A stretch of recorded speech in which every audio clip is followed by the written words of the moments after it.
Hi everybody, I'm Bree the Plant Lady, checking in with a garden tour right here from Fuquay-Varina, North Carolina, Zone 8. First, I want to say thank you to everybody who came out to the open garden on Saturday. It was so great to see everybody, and well, hopefully you were all inspired. You did a great job buying plants. Thank you very much. I don't have very much left that needs to be planted. And well, everything was in full bloom thanks to that 2.5 inches of rain that we got last week. So it was a huge relief. And actually the gardens just keep getting better with every passing day. So I hope that you'll enjoy today's garden tour. So this has doubled in the number of flowers since Saturday. And I was really excited Saturday that so much was blooming. But I walked out this morning and I was like, oh my gosh, it's everything that I've been dreaming of, and it's happening. And there's still tons of flowers to come. But you can see when I say my poppies are open pollinated, this is what I mean. They're gonna be a whole bunch of different colors.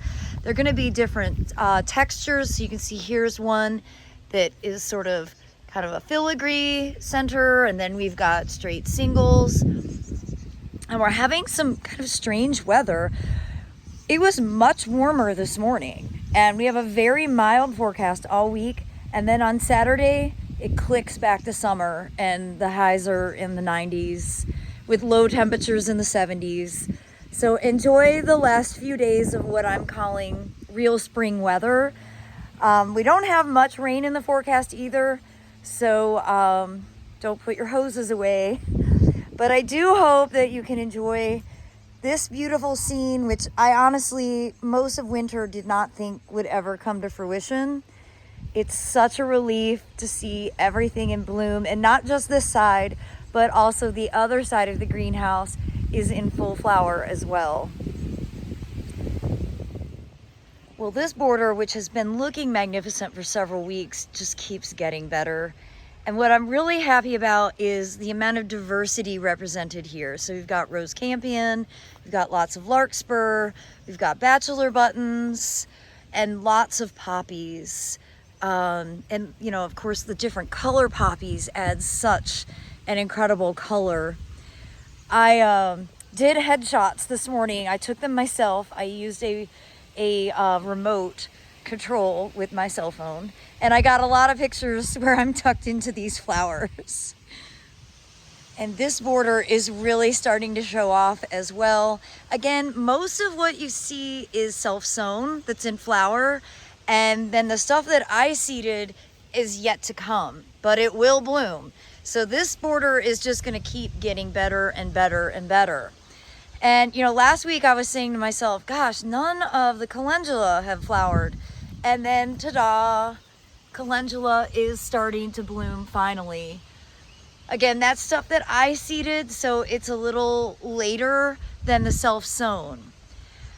Speaking of self-sown, we've got lots of cool season stuff happening in here. We have tons of warm season stuff, especially cosmos and zinnias. Look, that already has a bud on it, and Cosmo right there is already in flower. And I love that with the backdrop of the white nigella and the carrots. I was really wanting to preserve these moments because I doubted this all winter long, and I really think that that's because it was so dry. And so the main lesson here is if you're not getting consistent rain, you have to water all winter long for your cottage gardens to be successful, no matter how well you have prepped your soil. Dry is dry regardless of whether you use compost or not. And that is not a habit I'm used to. In North Carolina, we're usually quite wet in the wintertime. And that was the main conversation that I had during the spring open garden, was the realization that these borders aren't going to succeed unless you start turning on sprinklers and getting that ground moist. Well, I love the back side of this bed, especially with all the nigella that's in bloom. You can see lots of poppies still to come. These are ones that I sowed. And then the larkspur is starting.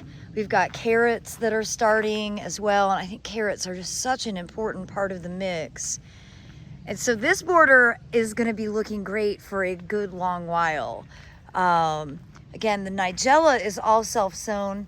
It's been well established in this border for several years, and it's just such a fabulous plant. Just kind of fills in the gaps, and well, I think it looks really dreamy. Well, this section was really spectacular over the weekend, and a lot of the poppies have finished, but there are still flower buds coming.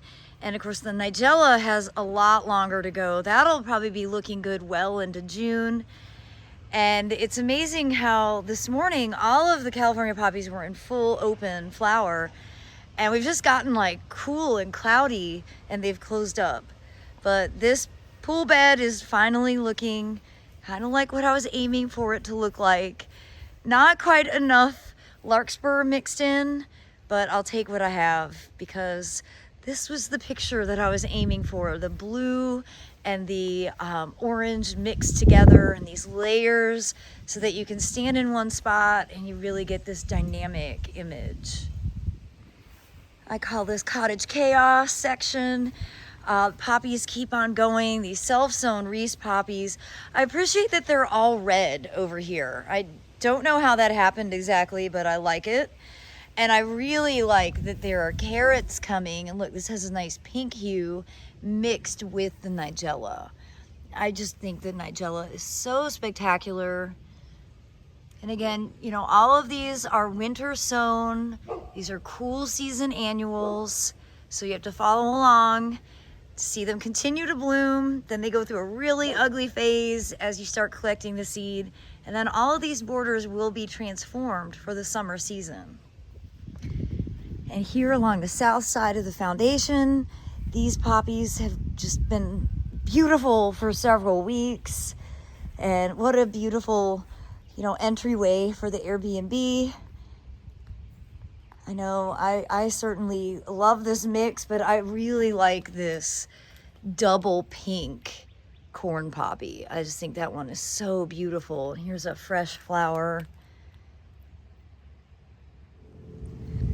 And every passing day, this border gets a little more interesting.